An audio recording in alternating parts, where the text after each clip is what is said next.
ওটা কিছু না, জাস্ট দুষ্টামি করে আসলে করা, আর কিছু না। মানে এটা একদম র্যান্ডম একটা ভিডিও। ভিডিওটা ভাইরাল হয়েছে পুরা ফেসবুক জুড়ে, কিন্তু একটা জিনিস বলা হয় না, সেটা একটা নাটকের সিকোয়েন্সের জন্য আসলে পাগল সেজেছে। সো ওই নাটকের নাম হচ্ছে বাতাসের ফুল, ডিরেক্টরের নাম ঈশান। সো ওটা কদিন পরেই রিলিজ পাবে ইনশাল্লাহ। ওই নাটকটাতে পায়েল একটা খুবই একটা টাফ ক্যারেক্টার প্লে করেছে। আমি এতটুকু বলতে পারবো যে পায়েলকে আসলে স্যালিউট দেওয়া উচিত, বিকজ ও একটা প্রেগনেন্ট পাগলের ক্যারেক্টার প্লে করেছে, which is very tough for any artist. So এটা একটা জার্নি আছে, একটা দুইটা সিকোয়েন্স না, কয়েকটা সিকোয়েন্সে একটা বড় জার্নি আছে। প্রেগনেন্ট হওয়ার পর থেকেই আসলে ওর যে জার্নিটা রাস্তায় রাস্তায়, সো ও খুবই ভালো করেছে এবং আই হোপ কাজটা বের হলেও দর্শক পছন্দ করবে। ওটা কিছু না, জাস্ট দুষ্টামি করে আসলে করা, আর কিছু না। মানে এটা একদম র্যান্ডম একটা ভিডিও। না, ডেফিনেটলি নট। অ্যাক্টিং একটা মানে অনেক বড় একটা বিষয়, ডেফিনেটলি। কারণ বছরের পর বছর মানুষ অ্যাক্টিং করেও আসলে কখনো কেউ পারফেক্ট অ্যাক্টর হতে পারে নাই, এবং শেখার তো কোনো শেষ নাই। সেটা আসলে খুব লিজেন্ডারি অ্যাক্টররাও বলবেন।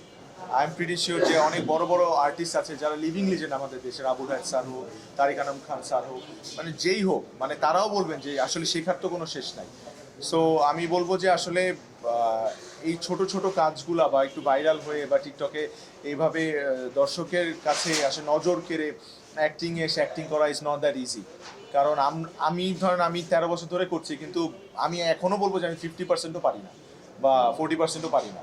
মানে এখনও অনেক কিছু শেখার বাকি। সো এটাই বলবো যে আসলে এটা আসলে আনএন্ডিং একটা জার্নি। না না, একদমই না ভাইয়া, কোনো কাজই আসলে সহজ না। সব কিছুর পিছনেই শ্রম দরকার যদি আপনি ঠিকঠাকভাবে করতে চান। তো ভাইয়া যেটা বললো, এত বছরেও আসলে ওনার যদি শেখার বাকি থাকে, তাহলে আমারও অনেক কিছু শেখার বাকি।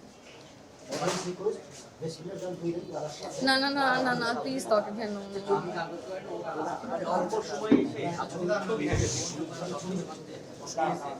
আগ্রহ একটা ব্যাপার থাকে, নিজের পরিশ্রম থাকে, সব মিলে যদি একটু বলতেন একটা ছোট, মানে অল্প সময় এসে দর্শকদের যে ভালোবাসা, না, এটা নিজের ডেডিকেশনের জায়গাটুকু মতো ভাই আমার মনে হয় কাজের প্রতি অনেস্ট থাকলে, আপনি যদি সবার কথা শুনেন, লক্ষ্মীভাবে কাজ করেন, তাহলে দর্শকও আপনাকে পছন্দ করবে, সেটেও সবাই পছন্দ করবে।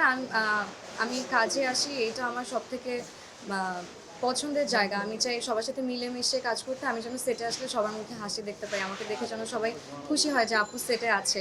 তো আমি ট্রাই করি সবার সাথে মিলেমিশে কাজ করতে অ্যান্ড ভালোভাবে কাজ করতে। অডিয়েন্স তো আছেই, পছন্দ করে। লক্ষ্মী বলতে ভাই আমি কথা শোনার ট্রাই করি যতটুকু সম্ভব হয়। যেটা আমার মনে হয় যে রাইট ওইটা করি, আর যেটা রং সেটা সুন্দর করে বুঝায় বলি।